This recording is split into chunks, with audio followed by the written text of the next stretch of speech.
पीक विमा घोटाळ्यानंतर कृषी मंत्री माणिकराव कोकाटेंनी संताप व्यक्त केला आहे। भिकारी सुद्धा 1 रुपया घेत नाही, सरकार 1 रुपयात विमा देतं असं कोकाटे म्हणाले। 1 रुपयात पीक विम्याचा काही जणांनी गैरवापर केल्याची खंत सुद्धा कोकाटेंनी व्यक्त केली। पीक विम्याबाबत चांगले वाईट अनुभव आहेत, कंपन्या लुटमार करतात असंही कृषी मंत्री कोकाटे म्हणाले।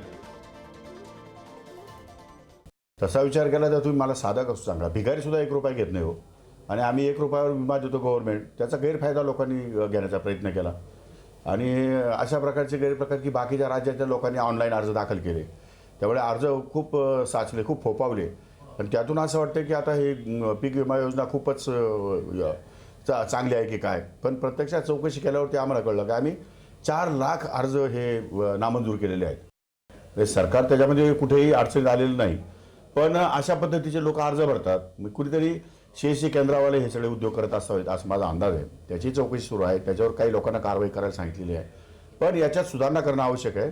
त्यामुळे सुधारणा काय काय करायच्या, कशा करायच्या ते मुख्यमंत्री महोदयांशी बोलल्यानंतर, उपमुख्यमंत्री महोदय बोलल्यानंतर ठरवेल। निकष या संदर्भात बोलूया, आपले प्रतिनिधी छगन जाधव आपल्यासोबत जोडले गेलेले आहेत। छगन, खरं तर कृषी मंत्र्यांनी काहीशी संताप सुद्धा व्यक्त केलाय, त्याच वेळेस सुधारणा करण्याचे संकेत दिलेले आहेत।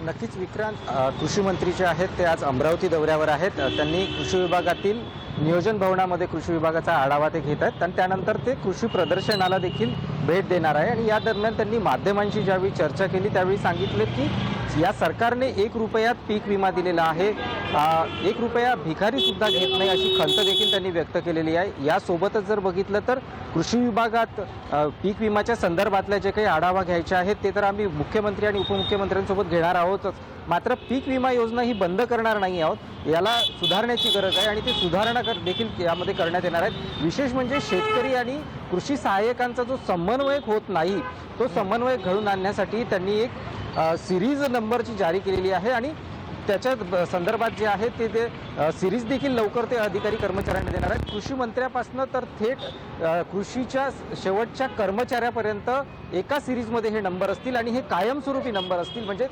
अधिकारी जरी इथून बदलून गेला तरी मात्र नंबर तोच राहणार आहे त्यांच्याकडे।